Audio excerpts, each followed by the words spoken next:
Desde hace varios años, diversos analistas avisan de que la escasez de agua puede ser uno de los detonantes de la próxima guerra. ¿Qué hacer ante este peligro? Es mentira que la privatización de los bienes naturales ayude a su preservación. Ocurre precisamente todo lo contrario. Ahí está la Amazonía. Mientras los mercados de futuros ya se frotan las manos con su nuevo juguete para obtener beneficios, los pueblos tienen profundas razones para empezar a preocuparse.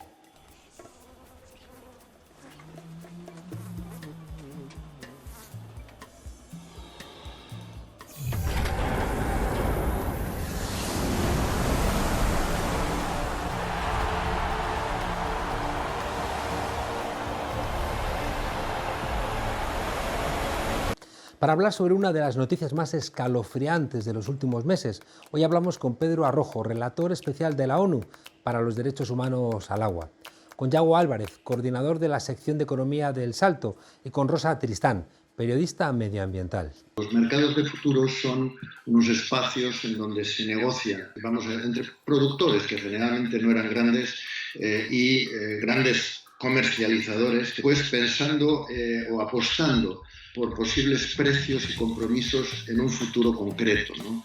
De cara a, teóricamente y en la práctica también, a estabilizar esas expectativas de futuro para el comprador, lo cual le viene bien.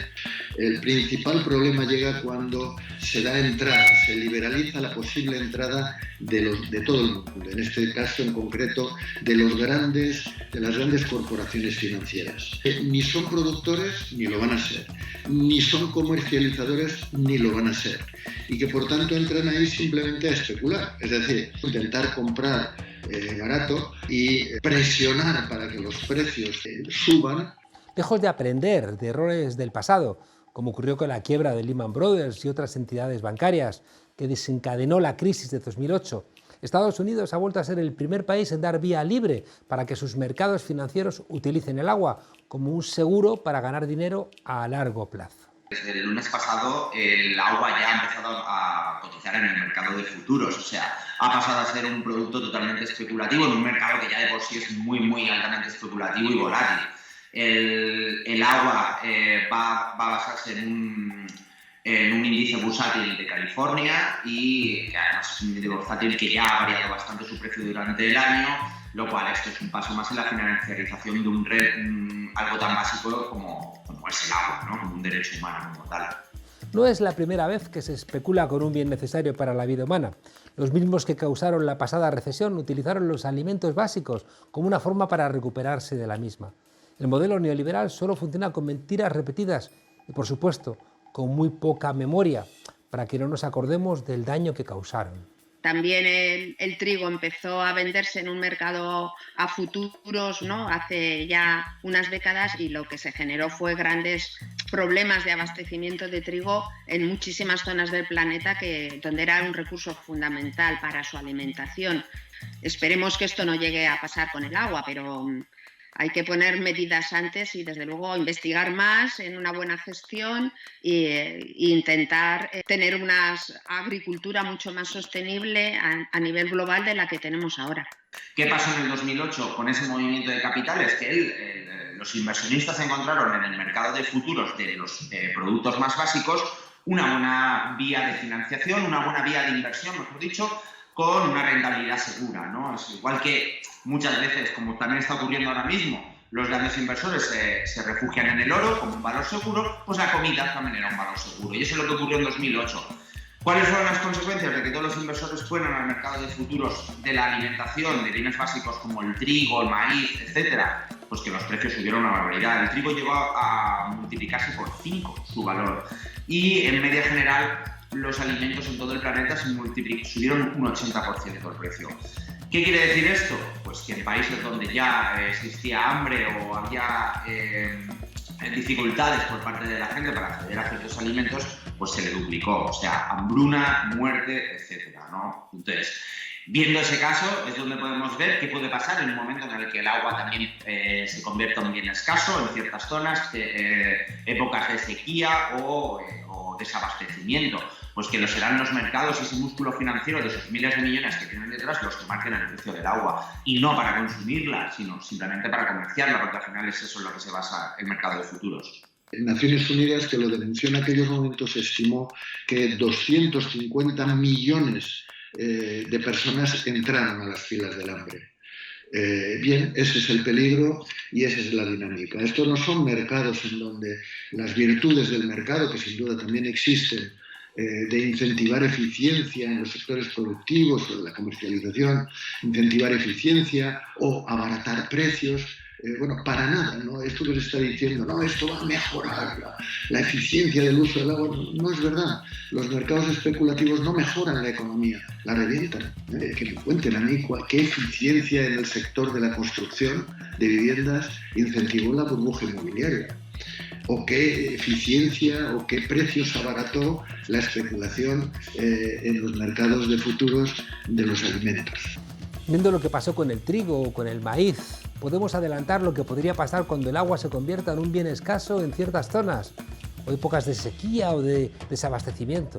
Serán los mercados los que marquen el precio del agua, y no para consumirla, sino para comercializarla, pues al final en eso es en lo que se basa el mercado de futuros, bienes que se construyen como escasos para que su precio aumente. En general, la privatización no es que mejore los recursos, lo que hace es que aumenta el dinero que tienen que aportar los que consumen ese agua para su utilización. Pero mejorar, lo que se dice mejorar la eficiencia, no mejora.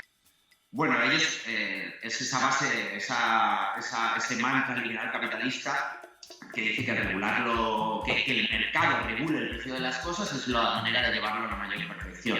Ya he explicado el caso del 2008, en el que la mayor perfección fue para los inversores. Ellos encontraron sus nuevos circuitos de inversión y de beneficio, pero lo que produjeron fueron hambruna y muerte. Es mentira, es totalmente falso que se regule todo por el mercado. Solo podemos ver en temas de la vivienda, etcétera, otros bienes también bastante básicos. Esto al final es otro chantaje más también a la financiarización de todo, ¿no? Esto es, vamos a regularlo todo por los mercados para que sean los mercados, ese músculo financiero y ese dinero y ese capital que tienen en sus manos quien pueda controlarlo todo. Porque digo esto también de los chantajes, ¿no? Varios economistas libertarios, de eso que se llama el ala anarcocapitalista, defienden que esta medida será la panacea para gestionar con mayor eficiencia el agua en todo el mundo. Esta filosofía económica es la misma que está detrás de la privatización de hospitales, de escuelas, del cierre de los trenes. Y todo esto a pesar de la evidencia empírica.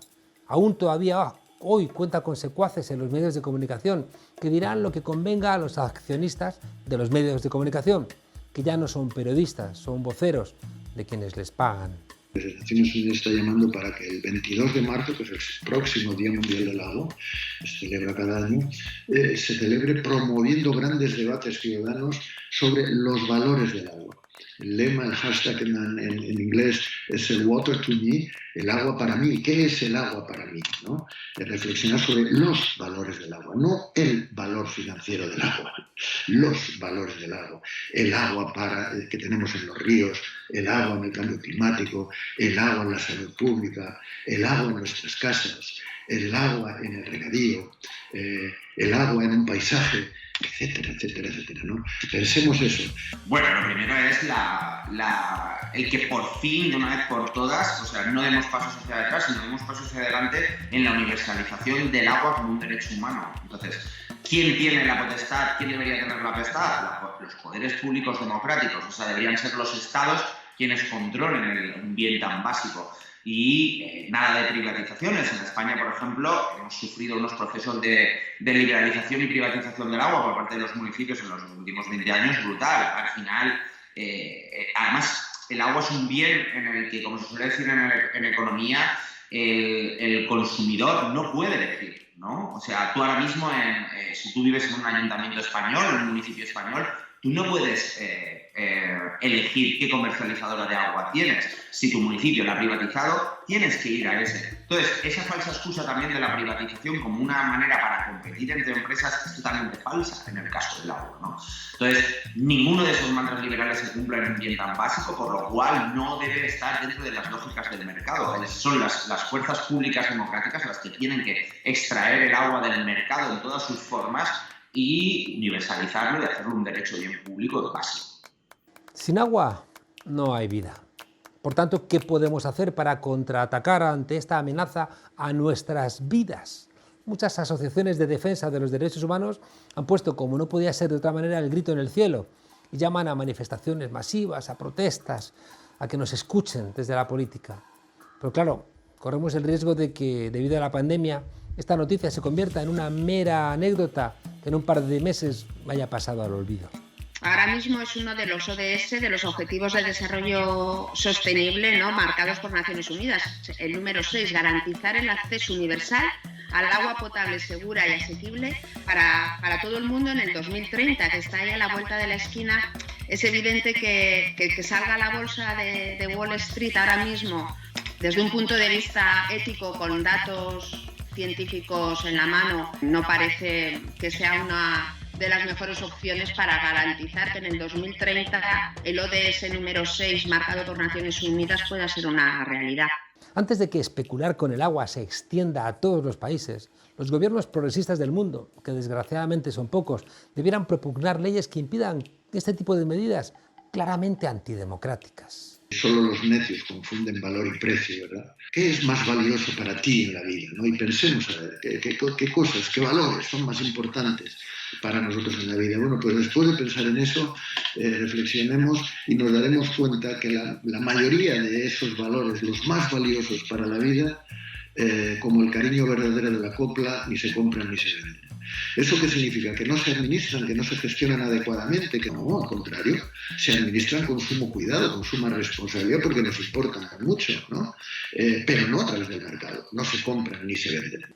En una fecha temprana del modelo neoliberal, en 1968, se construyó la mentira con el libro de Harding, La tragedia de los comunes, que era el intento de presentar el uso colectivo de los bienes como algo negativo. Pero mentía Harding, porque lo que realmente le estaba diciendo es: entrega un bien común a personas cuyo único interés es enriquecerse en el corto plazo y que al tiempo se desentiendan de las consecuencias de su depredación y ya verás cómo rompen todo. Claro. Pero lo que no nos contaba Harding es que si aún respiramos gracias al Amazonas es porque, por ejemplo, en el Amazonas esa lógica no ha penetrado. A fin de cuentas, solo existen dos alternativas: confiar en que los mismos poderes que llevan encadenando crisis desde 1973 se apoderen del agua, o bien devolverle a la ciudadanía, a través de los poderes democráticos, el control sobre su propia vida. La naturaleza no es una mercancía y gestionar de la manera más solidaria posible el recurso vital más básico que existe es, precisamente, un derecho